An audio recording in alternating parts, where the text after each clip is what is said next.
I am thrilled to have you join us for another edition of our non-profit educational series aimed at helping operators and young students in the field of iron making. Today's topic is crucial for understanding the intricacies of ore beneficiation and pelletizing in world of iron production. In the realm of iron production, the decision on whether or not to carry out wood beneficiation before pelletizing can significantly impact the efficiency of entire processes. Let's delve into our first slide.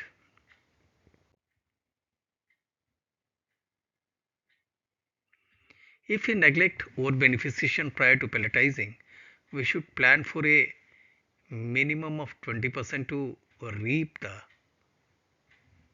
benefits in blast furnace. However, the real magic happens when we engage in beneficiation before pelletizing, unlocking a plethora of alternatives for optimal furnace results. Once you have determined the pellet chemistry, a burden calculation is crucial to understand the center chemistry. Carefully examining the reducibility, RDI, and handling tests in the lab ensure everything align for furnace success. Don't hesitate to go straight to 20% pellet. Observe the furnace behavior and adjust accordingly for the best performance.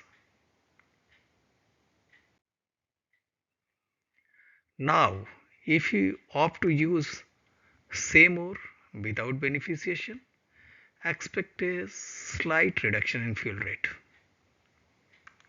However, crafting low silica fluxed pellets brings substantial saving in both fuel rate and productivity. Aim for a pellet porosity of 30 to 31% to enhance reducibility, achieved through efficient grinding. For transport, target a cold crushing strength of 280 to 300 to prevent breakdowns.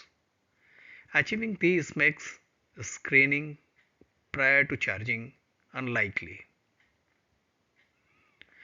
And there you have it, a glimpse into the critical decision in ore beneficiation and pelletizing for optimal furnace performance.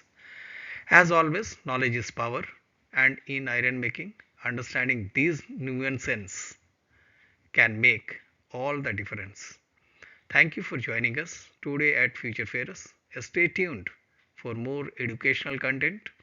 Until next time, this is Mistry signing off. Goodbye.